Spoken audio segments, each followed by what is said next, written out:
And I think this Thanksgiving will be the best Thanksgiving ever, because what's going to happen between kind of Thanksgiving and December, we're likely to see, and it might even run into the first part of the new year, we're likely to see the same type of parabolic move. Bitcoin would have a breakout year post-halving and into this Thanksgiving period. We would likely see 6 digits. I think we'll be well into 6 digits. Is it 110, 120, 130? I don't really know. Normally, we double from the low 50s to well over 100. I think this time we go from the 50s to that 80 number. Fair value is going to be somewhere in the 80,000s, but we'll go right through fair value. Mark Yusko, a veteran investor and staunch advocate for Bitcoin, is forecasting a groundbreaking year for the crypto world, with Bitcoin poised to hit 6-digit figures in the months ahead. This isn't just hype, it's based on the powerful economic forces that drive Bitcoin's price cycles, especially after the recent halving. From scarcity-driven supply dynamics to surging global interest, Yusko believes we're on the cusp of a historic bull run that could propel Bitcoin to values never seen before. He calls this Thanksgiving season a pivotal moment, as increased holiday interest could fuel what he refers to as the Thanksgiving effect, a wave of new interest that pushes Bitcoin even higher. But that's not all Yusko has his eye on. In a world where global financial powers are shifting, he sees Bitcoin and other digital assets as key players challenging traditional systems. With major political forces in play and countries like those in the BRICS alliance looking to bypass traditional banking systems, Bitcoin is uniquely positioned to benefit.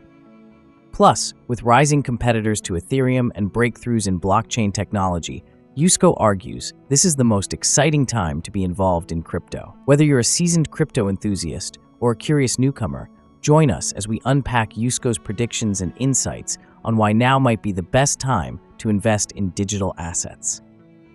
Please take a little time to like this video, subscribe to the channel, and turn on post notifications for more videos like this. You can also check out our other videos on cryptocurrencies and the overall digital asset space, and drop your comments and observations in the comment section below.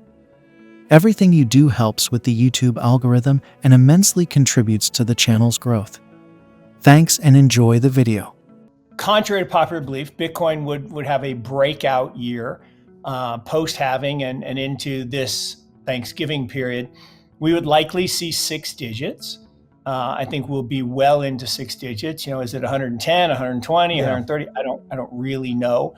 And why? What was the basis for that? Well, we had a halving event, right, which is where the block rewards get cut in half, and that happens every 4 years.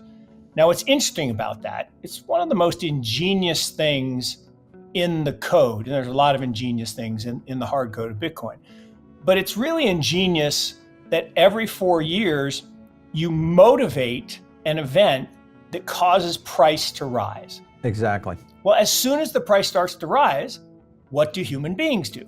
We chase momentum. So the momentum followers come in, and that pushes price further. And then we get what I call the Thanksgiving effect. And I think this Thanksgiving will be the best Thanksgiving ever, because what's going to happen, I believe, this Thanksgiving is the network value today is somewhere in call it the high 50,000s. Well, that was the halving event occurs, so the network value should double. Normally, we double from the low 50s to well over 100. I think this time we go from the 50s to that 80 number that people are talking about it. But that's the fair value. The fair value is going to be somewhere in the 80,000s. But we'll go right through fair value during this whole Thanksgiving, you tell 2 friends and they tell 2 friends and so on and so forth, like the Brett commercial. And I think between kind of Thanksgiving and December, we're likely to see, and it might even run into the first part of the new year, we're likely to see the same type of parabolic move that we saw in each of the previous cycles. If Trump wins, and we'll see what happens, but it looks good. He's basically said, look, I'm going to be pro-crypto. I don't think he may actually be pro-crypto. I think his kids are. But I think he's smart enough to see, there's 260 million people that own this thing around the world. If I make them happy, they'll vote for me. That works. Not all of them in the U.S., but I think he figured that out. So he's talked about things like a strategic Bitcoin reserve.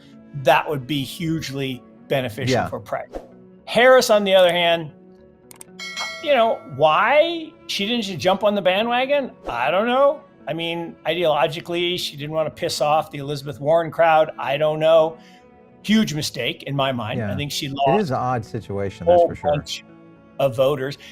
Being a political candidate and saying, I don't like Bitcoin, alienates a large voting bloc that likely is going to swing the election. She claims that she would leave Gary Gensler in, who, just based on data, and this is probably not a good idea for me to criticize the guy that regulates me, but based on data, probably the worst SEC chair we've had in a long time. There probably were some before I was born that were worse, but really bad on the data, just on the data.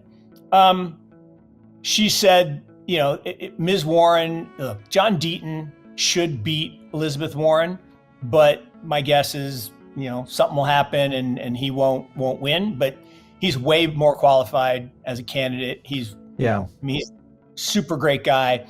Would, if I lived in Massachusetts, I would vote for him tomorrow, but hopefully he'll win. But my guess is Elizabeth finds a way to get it done. But not wanting to tick off that base, I just think is a mistake. If Harris were to win, I do believe we'd have a sell-off in BTC short term.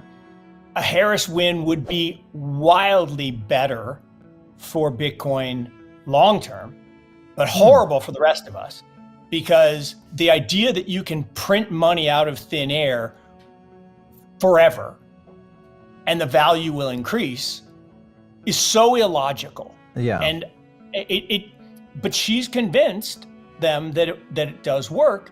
And yet here we are, like you said, gold at all-time high prices, real estate and stocks, quote unquote, at all-time highs. Oh, but here's the weird thing. Stocks are only at highs if we value them in toilet paper, in dollars. If we value stocks in gold, they're the same price today, Paul, as 1996. Bitcoin's appeal as a global asset is also tied to the growing dissatisfaction with traditional financial systems, particularly in emerging markets. Yusko mentions the BRICS alliance, Brazil, Russia, India, China, and South Africa, which is exploring alternatives to US-dominated financial institutions like the IMF and World Bank. He suggests that this dissatisfaction could propel digital currencies forward as viable alternatives to traditional banking systems. Countries looking to break free from Western economic dominance may lean toward decentralized options like Bitcoin, making it a valuable asset on a global scale. The BRICS nations' exploration of digital finance represents a significant paradigm shift. Yusko draws an analogy to the way developing countries bypassed outdated copper wire systems by adopting modern cellular networks directly. Similarly, emerging economies might leapfrog legacy banking systems in favor of digital currencies, positioning Bitcoin at the forefront of this transition. With this BRICS alliance, they're coming together to say, you know what, maybe we don't want to be a slave to the IMF anymore. Maybe we don't want to be part of this World Development Bank. Maybe we'll create our own development bank. Maybe we'll pool our resources in the digital age. Maybe we won't use the banking system. Maybe maybe like in cellular, right? I can get better cellular service in most emerging markets than I can get in New York City because they didn't have the tech debt of copper. They just, leapfrogged. You got Bitcoin at the top, Ethereum's the crown prince. But here's the problem. Some of those other princes, and you mentioned them, Sui, Solana, et cetera, Avalanche, are nipping at the heels of the crown prince. And the challenge is, someone asked me this question. I said, that's a really good question. I can't answer. They said, if Ethereum didn't exist and it was invented today, would anyone use it? Like, it's slower, more costly, does kind of the same stuff? Probably not. Okay, so why do people use it? Well, because it's got a great installed base. And Paul Romer won the Nobel Prize. He said it's not the best technology that wins, it's the technology that gets critical mass first. So is Ethereum good enough, or can they make enhancements? Because anything about open source, if someone's better than you, you can just copy paste and fix it. Right. But they've been slow to do that. And I guess there is another, we had the merge, now we got the surge coming. So that's something.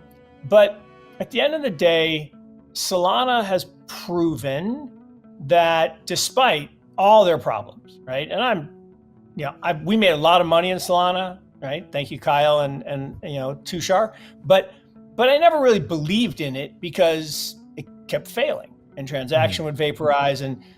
But they fixed some problems and they got better and they got more adoption. Now, are meme coins enough? Probably not. But they've done a good job resuscitating themselves when they were on the verge of being done, like literally done, 2 years ago. Sui has come out of nowhere. They've got they had they were born on third base and think they hit a triple, kind of launched by big flashy people, and so now they got to prove it. Right now they got to get home. Could happen. It could happen. No, it absolutely could happen.